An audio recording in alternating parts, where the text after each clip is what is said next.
Meta has agreed to pay up to $18 billion to settle lawsuits in the United States over allegations that Facebook and Instagram were designed to addict children. But what exactly has Meta agreed to, and what changes will teenagers see? The agreement announced on Wednesday involves nearly all US states and brings an end to a federal trial over allegations that Meta's platforms harmed children and that the company misled the public about their safety. Under the settlement, Meta will introduce new restrictions on how teenagers use Facebook and Instagram. Teenagers will be limited to 2 hours of use per day, and their access will be blocked between midnight and 6 a.m. unless they have parental consent. Meta will also disable most push notifications for teenagers during school hours from 8 a.m. to 3 p.m. and strengthen measures designed to prevent children from accessing age-restricted content. However, the settlement does not require Meta to remove personalized recommendations or targeted advertising. It also does not address some content that Meta researchers had previously identified as problematic, including posts that could make users uncomfortable with their body image. So how much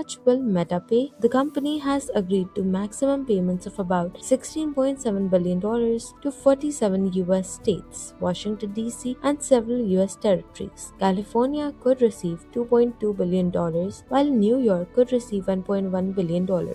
Texas has reached a separate settlement worth more than $1 billion. The overall agreement includes around $12.7 billion in guaranteed payments, with another $5 billion depending on whether Snapchat, TikTok, and YouTube introduced similar protections for children. Meta is also paying $459 million to resolve state privacy claims connected to the Cambridge Analytica scandal, involving the collection of personal data from millions of Facebook users without authorization. Meta has denied wrongdoing in agreeing to the settlement. The agreement could also have wider implications for the social media industry, as it could serve as a template for resolving thousands of other lawsuits involving social media companies and children's safety. Meta still faces thousands of lawsuits from individuals, school districts, municipalities, and government entities alleging that social media companies knowingly sought to addict children and contributed to a mental health crisis, including anxiety, depression, and suicide. Not all states have settled. New Mexico and Florida are continuing their cases against Meta. For now, the settlement means stricter rules for teenagers on Facebook and Instagram, while Meta avoids a fundamental overhaul of its platforms.